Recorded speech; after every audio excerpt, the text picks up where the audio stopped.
She crossed into a wolf-bound world, where the Japanese Yakuza boss claimed her at first sight. The airport terminal at Haneda was nearly empty at 2 in the morning. Emmy Chen stood in the bathroom stall with her phone dark, her credit cards cut in half, and exactly 42,000 yen in her purse. Money taken from her mother's medical fund, money that represented a betrayal so profound she couldn't allow herself to think about it directly. She thought about it anyway, every second. The cancer diagnosis had come 6 months ago. The experimental treatment in Singapore required funding she and her mother didn't have. The Mandarin-speaking man with the expensive suit, who had visited their apartment in Taipei the week before, had made the offer seem rational. Forge documents, move money through shell accounts, stay invisible for 2 years, receive payment that would cover everything. Her mother would live. Then Emmy could disappear into her own life unmarked and free. And that had been the plan until she read the news article on her phone at the airport gate. Her handler, Marcus Way, was dead, murdered in a Bangkok hotel, and the police had photographs of Emmy, grainy and blurred from the Singapore account transfers. Not enough to arrest her, enough to find her. The criminal network that employed Marcus would find her first. This was not speculation. This was how the world worked. Men who helped women commit financial crimes either disappeared into witness protection or into the ground. There was no third option, and the men who employed those men had no tolerance for loose ends. She had 42,000 yen and a passport she had not yet used. She had a window of time, perhaps 48 hours, before someone connected her photograph to her location and sent someone to collect her. The authorities would be slow. She was a secondary figure, a tool, but the network would not waste time. They would send someone efficient, someone brutal, someone who understood that women who became liabilities needed to stop being problems. She needed to disappear into a city where Western and Eastern criminal organizations moved like tectonic plates beneath the surface, where the underworld was so complex and layered that finding one woman would be like finding a single raindrop in the ocean. She needed to become less a person and more a ghost, someone who existed in the margins, who understood the code of invisibility, who could blend into crowds and disappear into routines. She needed Tokyo. The taxi driver who picked her up didn't ask questions. He drove through the neon-soaked streets of Shinjuku with the kind of studied indifference that suggested he understood people in distress. Emmy watched the city slide past her window, love hotels wedged between pachinko parlors, salarymen stumbling out of izakayas with loosened ties and glassy eyes, women in heels and short dresses waiting in doorways with the patience of predators waiting for prey. This was the surface Tokyo, the tourist Tokyo, the Tokyo that existed for guidebooks and Instagram posts. But beneath it, she could feel something else moving, a current, a weight, the presence of organized systems operating in the darkness, funneling money and loyalty and violence through channels that the day-shift world never saw. She found a small hotel in Minato Ward, the kind that asked for no identification, the kind that took cash for the week up front and provided a key without recording a name. The room was clean and cold, impersonal in the way that hotels in Tokyo could be, everything precisely placed, nothing that might suggest a permanent inhabitant or a reason to stay. She paid for 7 days in cash and sat on the tatami mat until sunlight bled through the paper screens. She watched the light change the color of the walls, watched the city wake beneath her window, watched the machinery of Tokyo begin its daily operation. Then she did what people who wanted to disappear learned to do. She became invisible, in plain sight. She found work at a hostess club called Sakura Dreams in Roppongi, where the managers hired her for her ambiguous face, Japanese enough to convince some customers, foreign enough to be exotic to others, neither fully anything which made her easier to ignore. She wore expensive dresses provided by the club, silk pieces that cost more than she had ever owned, that hung from her frame like a costume. She learned to pour whiskey with her wrist turned precisely at 30 degrees, the way that made men feel understood.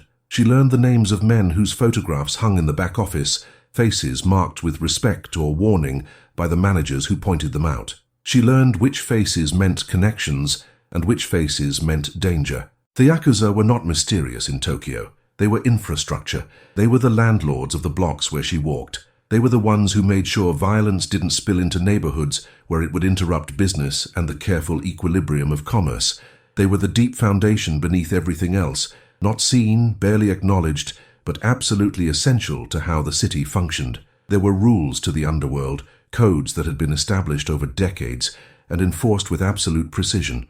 A woman could move through Tokyo safely if she understood those rules. A woman could disappear completely if she knew how to exist in the spaces between acknowledgement and visibility. For 4 months, Emi maintained her equilibrium with the kind of discipline that only fear can create. She sent money anonymously to her mother, using an untraceable method that a bartender had taught her. She tracked the investigation from internet cafes, reading news articles in English and Mandarin, watching the police pressure build, and then gradually fade. The police were looking for her, but they were also busy. Marcus Way's case was being reclassified. New priorities emerged. New scandals distracted the authorities. The wind seemed to be changing direction. She began to believe that she might actually survive this, that the arc of consequence might not find her, that the universe might contain enough chaos for her to disappear into it permanently. Then Kenji Yamamoto walked into Sakura Dreams on a Tuesday night in August, and the entire architecture of her invisible life collapsed like a structure built on sand.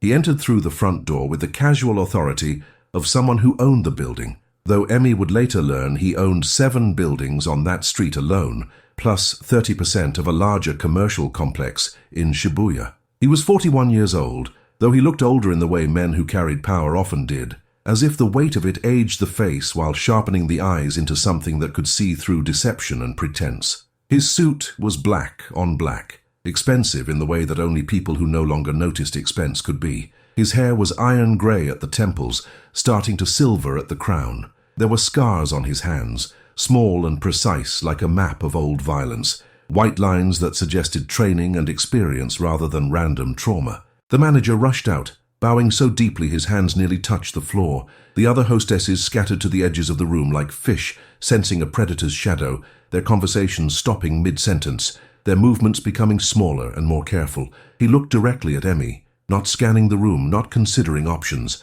looking at her as if she were the only person in the space, as if everyone else had become invisible to him in the moment his eyes found her face. The intensity of that attention was not welcoming. It was anatomical, like watching a surgeon locate exactly where the cut needs to be made. "You," he said. His voice was quiet, which made it somehow louder than if he had shouted. "Come." Emi's training kicked in, the 1,000 small lessons she had learned about how to move through the world without being noticed. She smiled the smile that had been trained into her, not genuine, not false, perfectly calibrated. She approached, lowering her gaze in the way that pleased customers, the way that made men feel like she was offering them some kind of gift. But something in her nervous system registered him differently than the salarymen and businessmen she served. This was a man who was used to being obeyed. Disobedience to him was not a minor social transgression. It was a substantive choice, with consequences, that existed in a realm she understood only theoretically. "I am Kenji," he said. "Sit." He indicated the seat across from him at a corner table that had become empty so quickly the other customers seemed to have never been there. She sat. He ordered sake that cost more than she earned in a week. Ancient sake from a private collection, the kind of thing that only existed to demonstrate the difference between the person ordering and everyone else. He asked her name, and she almost gave him the false one, Akira. Instead, the word came out automatically, unbidden, like her mouth had decided to betray her. "Emi." "Emi what?" he asked, his eyes never leaving her face. She hesitated. That hesitation cost her. His eyes narrowed slightly, a movement so small most people would not have noticed it, but she noticed it because she was trained to notice everything. She had survived by paying attention to the smallest shifts in temperature and tone and focus. "Chen," she said. "You are not Japanese," he observed, not asking. "No. Where are you from?" "Here," she said, which was almost true now. She had been in Tokyo long enough that the city had begun to live in her bones, had begun to form its own neural pathways in her brain, had begun to feel more real than the place she had come from. Taiwan seemed like a memory now, like something from another life, another version of her that no longer existed. He studied her for a long moment, not speaking, just observing, the way a hunter observes an animal to determine if it might be worth hunting or if it would be too much trouble. In the soft lights of the club, his expression was unreadable, obscured by shadow and distance, and something in his face that suggested he was built for opacity. But his hands, resting on the table, seemed to contain an entire conversation she wasn't permitted to hear. Large hands with small, precise scars and a wedding band that he wore on his right hand in the Japanese style. "You don't belong in this place," he said. "You're too smart for this place, too careful, too aware of exits and light sources and who is watching what. You're not a hostess. You're someone in hiding." The observation was not comforting. It was the opposite of comforting. It meant he had seen through her. "How long have you worked here?" he asked. 4 months. Before that? She didn't answer. She couldn't answer. Any answer she gave would be a lie that he would recognize as a lie, and the recognition of that lie would tell him something worse than the truth. He smiled. It was not a warm expression. It was a smile that understood things, understood her calculation, her deception, her careful invisibility. It was the smile of someone who looked at people and saw the shape of their lies the way other people saw the shape of their bodies. It was the smile of a predator that has identified prey. "My name is Kenji Yamamoto," he said again, as if repeating it meant something, as if the name itself carried weight and consequence that would accumulate with each utterance. "I am introducing myself this way because by tomorrow everyone in this building will tell you who I am. Better to hear it from me first. I am the Oyabun of the Yamamoto Gumi. This means I am the father of a family with 5,000 members. It means that the blocks you walk on are mine. The police do not arrest people on my streets without my permission, neither do other organizations. Gang violence that spills onto my territory is my responsibility to stop." He paused, letting that sink in. "And men do not spend time with women who belong to my family without my permission." "I don't belong to your family," Emmy said, but even as she said it, she understood that the statement was no longer true. Belonging to him was not a matter of consent anymore. It was not a negotiation. It was something that had already been decided in that moment when he looked at her and decided that she was worth claiming. "You do now," he said. "I am claiming you. This is not a request. This is not a negotiation. This is a fact that becomes real the moment I say it, and it becomes permanent the moment I walk out that door. From this moment forward, you belong to the Yamamoto Gumi. More specifically, you belong to me. Anyone who touches you has declared war on me personally. Anyone who threatens you has threatened everything I have built." Panic moved through her like an electric current, shorting out her ability to think clearly. Being claimed by the Yakuza was not protection, it was ownership. It was a cage with a view. It was survival wrapped in the language of possession. "You can't claim me," she said. "You don't know me. I know enough. I know you're running. I know you're hiding. I know you're intelligent and careful, and that you've survived something that would have killed most people. I know that you're alone in this city, with no one who would help you if things went wrong." He leaned closer, his voice dropping even lower so that only she could hear him. "And I know that everything you're afraid of just became less likely to happen." "You don't understand," she began. "I understand better than you do," he said. "I understand that there are people looking for someone.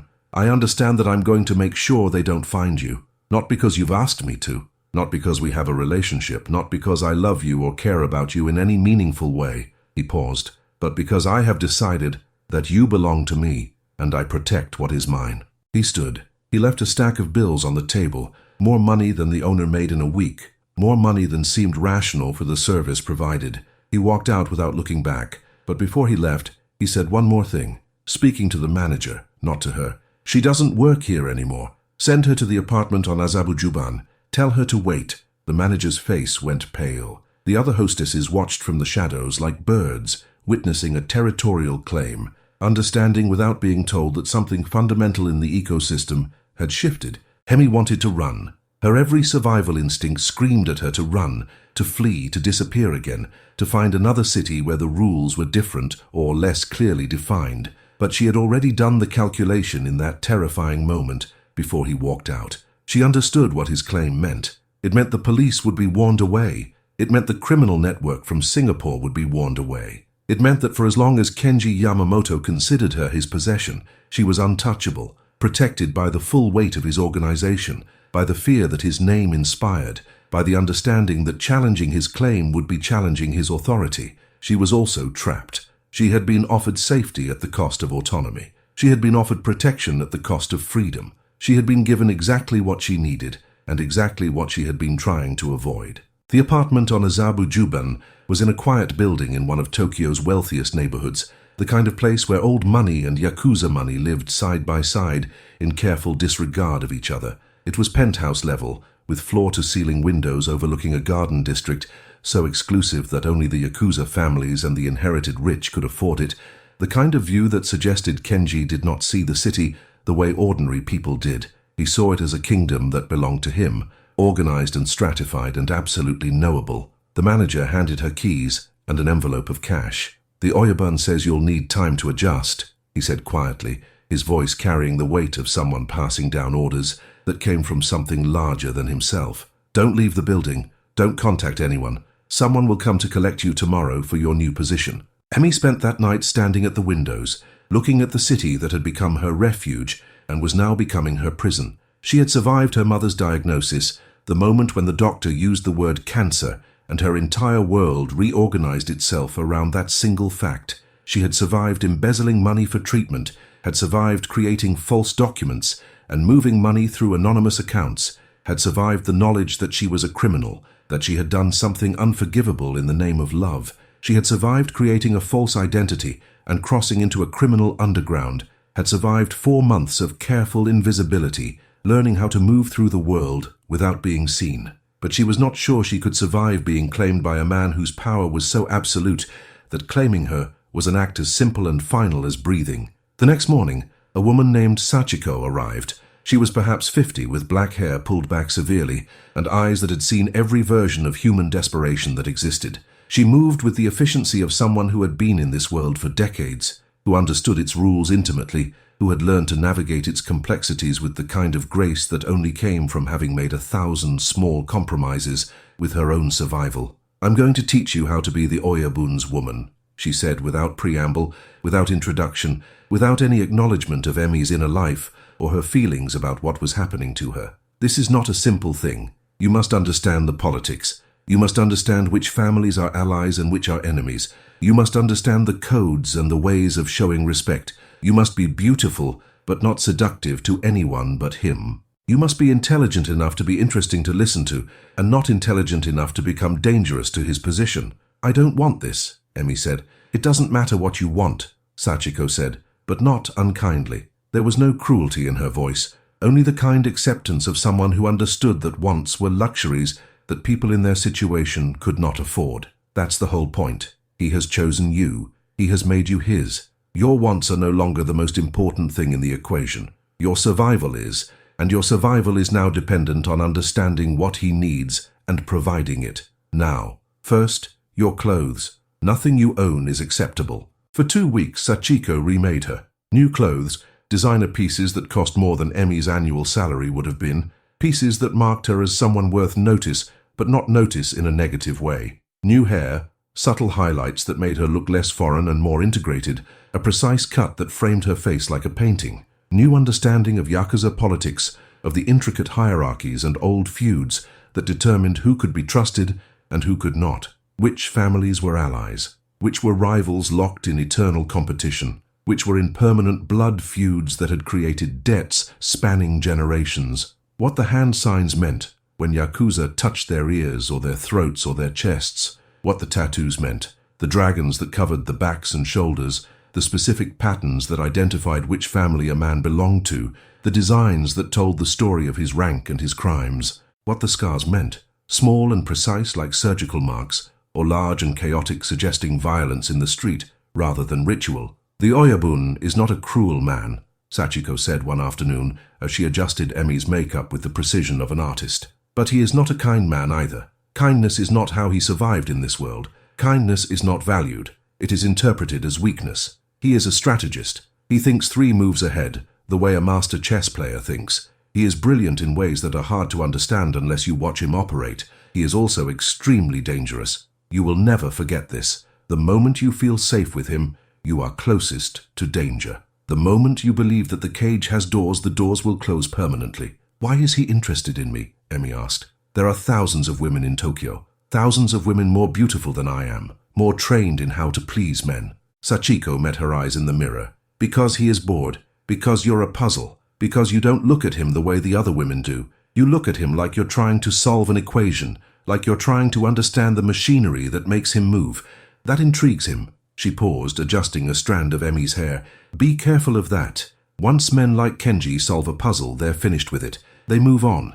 They find the next problem to solve, the next person to figure out. Just remember that you will not be the first puzzle he solves, and you will not be the last." Kenji did not arrive for 3 days. When he did, he came in the evening still wearing his dark suit, still moving with the efficiency of someone for whom the world existed to serve his purposes. still carrying that invisible weight that bent the world around him. He looked at her, at the transformation, at the careful arrangement Sachiko had created, at the way she now looked like someone who belonged in this apartment rather than someone who had been kidnapped into it, and he nodded slowly. "Better," he said. "Now you look like someone worth claiming." He did not touch her that night. He sat with her on the balcony overlooking the garden district, and the city glittered beneath them like a woman wearing all her jewelry at once. He told her about his family, not the Yamamoto Gumi, but his actual family, the one made of blood and DNA and memory rather than loyalty oaths and criminal enterprise. His father had been Oyabun before him, had built the organization from small beginnings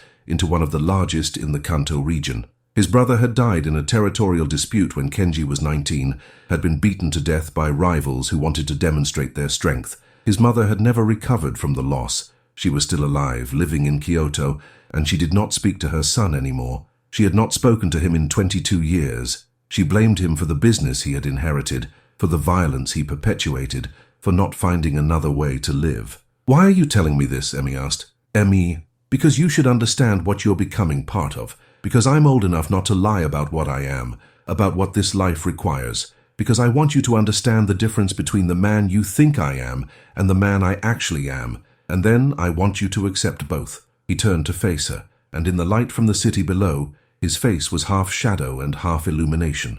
"Tell me about yourself, Emi-chen. Tell me the truth." She didn't want to, but something about the quiet certainty of his attention made lying seem like too much effort. So she told him about her mother, about the cancer diagnosis, and the moment the doctor said the word, and the world stopped, about Marcus Way and the account she had helped move, about the mathematical perfection of the crime, how she had learned to trace the money through false companies and shell accounts and empty spaces in the financial system, about reading her handler's name in the news and understanding that staying still meant death. When she finished, he was quiet for a long time. Long enough that she began to wonder if she had made a mistake in telling him, if the truth was something he would use against her. Then he said, "Your mother is in Taipei, Presbyterian Hospital, room 412. She's been waiting for you to contact her for 3 weeks." It was not a question. She realized he had already known. He had probably known before she arrived at the apartment. He had probably had her investigated, had learned the details of her life,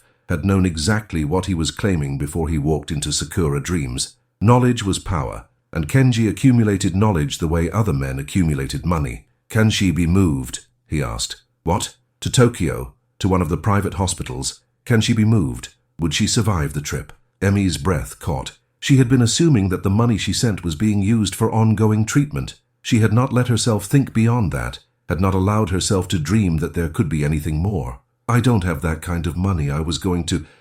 "I know what you were going to do. You were going to live invisibly for 2 years and hope it worked out. You were going to become someone else entirely, someone that the woman you are now wouldn't recognize. You were going to sacrifice yourself on the altar of her survival." He stood, his silhouette momentarily blocking out the city lights. "Instead, you're going to become my woman, which means I take care of your problems, which means your mother comes to Tokyo and receives the best treatment available, which means you stop running and start being." "In exchange for what?" Emmy asked. She already knew the answer, but she needed to hear him say it, needed to understand the weight of what she was about to agree to. "In exchange for being mine, in exchange for understanding that you belong to me now and that I keep what is mine, in exchange for never running again, for never trying to disappear, for accepting that your fate and my fate are now linked in ways that cannot be undone." He left before she could respond. But the next morning, Sachiko arrived with plane tickets for her mother. Within a week, her mother was in a private hospital in Minato Ward, under an assumed name, receiving treatment from specialists who asked no questions about how she could suddenly afford world-class care or who was paying for the privilege of survival. Emmy had made a deal with the devil. The strange part was that the devil seemed to be keeping his promises. The weeks became months. Kenji visited the apartment on a schedule that was irregular enough to keep her from anticipating it, but frequent enough that she began to understand him in the way you understand someone through repetition and proximity and the slow accumulation of detail. He was a man built entirely of contradictions. He was ruthless in business negotiations, capable of destroying competitors with a single decision, and oddly tender when discussing art or music, or the way light moved through the city in autumn. He had ordered people killed, had made the decision with the same ease that other men ordered coffee, and he wept when discussing his dead brother, tears sliding down his face, without any apparent concern for his own dignity. He had claimed her like a possession, like she was an object he had purchased and owned, and he asked her opinions on matters she thought were far beyond her understanding, political movements, the future of the Yakuza in a changing Japan, whether the old codes could survive modernization. One night, as they lay in bed in the dark, a relationship that had progressed to physical intimacy gradually and without quite being discussed, developing through proximity and touch and the kind of acceptance that comes when you stop fighting what is inevitable, he asked her, "Are you happy?" The question was so genuinely curious that she answered honestly, "No." He laughed. It was a real laugh, not a dangerous one, the kind of laugh that suggested something in his interior life had been touched by her honesty. "I am glad. Happiness is for people with nothing to lose. Happiness is for people whose lives are still plastic, still capable of being shaped into something beautiful.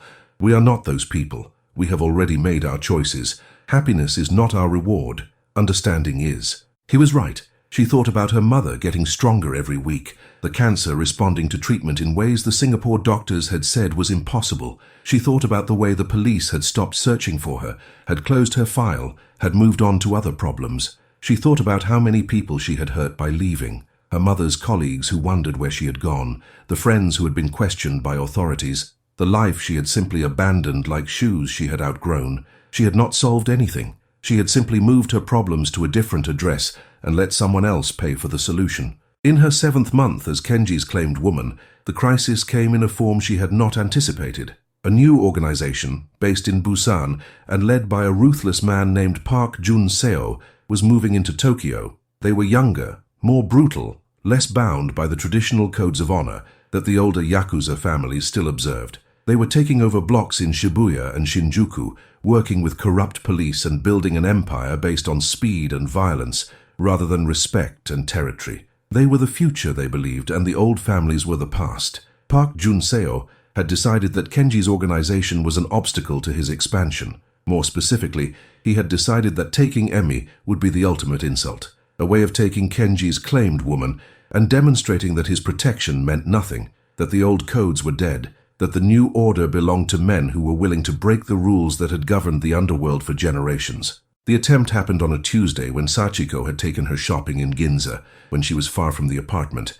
when she was exposed and vulnerable. The men came out of a parking garage with the practiced efficiency of professionals, moving with the kind of coordination that suggested military training or Yakuza discipline. There were 4 of them. One of them had a gun. They grabbed her with the kind of clinical precision that suggested they had done this before, that they had practiced this exact scenario. But Sachiko moved with surprising speed. She pulled a knife, an actual knife, long and sharp and clearly well maintained, from her purse, and the situation descended into chaos. Emi heard herself screaming. She heard Sachiko's blade connect with flesh. She heard the man with the gun shouting orders in Korean. The police arrived within 4 minutes. Not local police, not the regular authorities that a shopkeeper would call Kenji's police. The officers who had been bought or threatened or converted into serving his interests. They arrested the men with a kind of mechanical precision, reading rights that no one seemed to believe in. They released Sachiko without asking questions. They took Emi directly to a safe house in Nagano,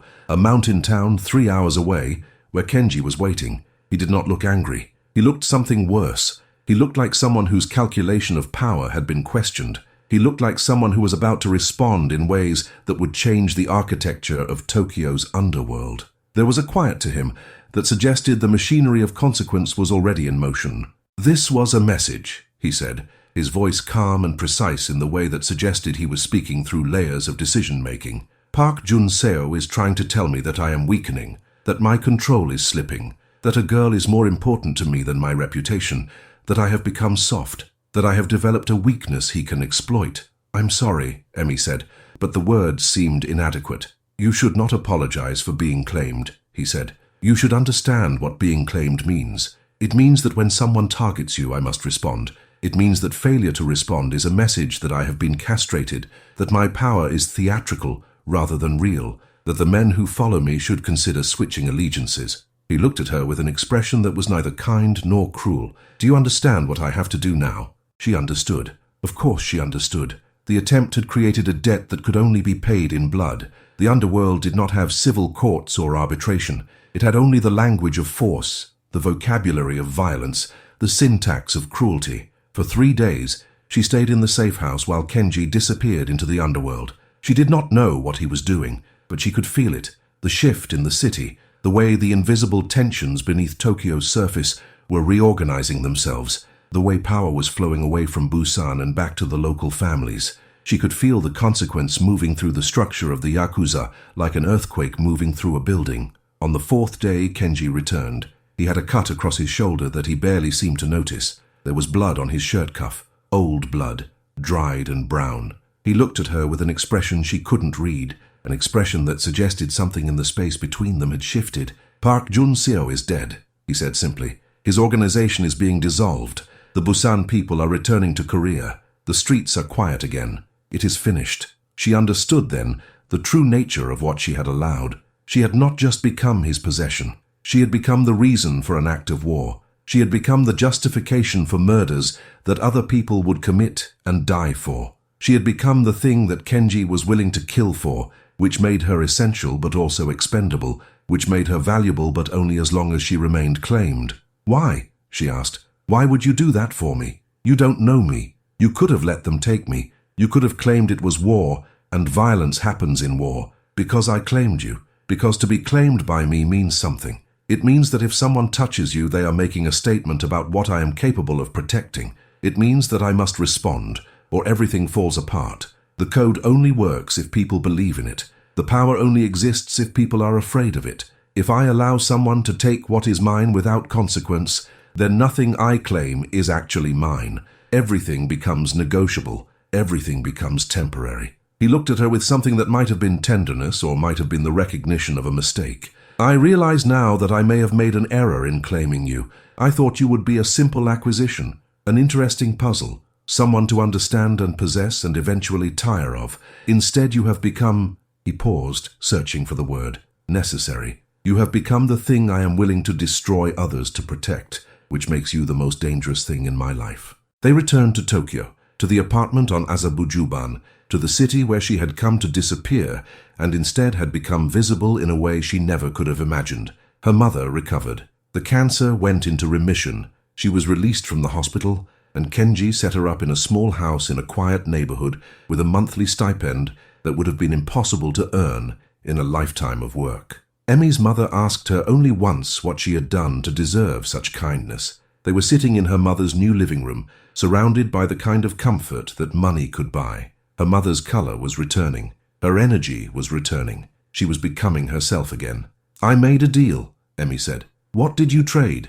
her mother asked. She was shrewd enough to understand that this level of generosity came with a price. Emi thought about the answer for a long time. What had she traded? Her freedom, her identity, her choice in what happened next? "Everything," she said finally. "I traded everything." But that was not quite true anymore, because somewhere in the months of being claimed, of learning Kenji's codes and contradictions, of understanding that the man who owned her was also capable of being owned by something. Duty, honor, the weight of his father's legacy, the rules of a world that predated him and would continue after he was gone. She had stopped being a possession and become something else. She had become a partner in the underworld. She had become the one person in Kenji's life to whom he told the truth, not because she had earned his trust through submission, but because she had refused to be afraid of him, even after understanding exactly what he was capable of. She had looked at him, really looked at him, and not flinched. One night, as they stood on the balcony overlooking the garden district, the city spread below them like a circuit board of light, she said to him, "You didn't claim me. You freed me. You freed me from running, and now I'm trapped. Which one is the truth?" He was quiet for a long moment, then he said, "Both. The same thing can be both at the same time. That is what this world teaches. Cruelty can be kindness. Imprisonment can be salvation. A claim can be the only way to be truly seen. I claimed you because I saw something in you, not someone who needed protection, but someone who needed to understand that they mattered enough to be worth fighting for. That is what the claim means. Not possession, not ownership, recognition. You matter, you are essential, you will not be abandoned." She understood then what she had been running toward all along. Not a man, but a world where her intelligence was valued, where her survival had meaning, where being claimed meant being essential, where the cage had doors, but she could choose to stay. The wolf-bound world had taken her in, and she had learned to speak its language, and she was no longer running. She had made her choice. She was home. This is a fictional narrative. All images and videos were generated by artificial intelligence for entertainment purposes.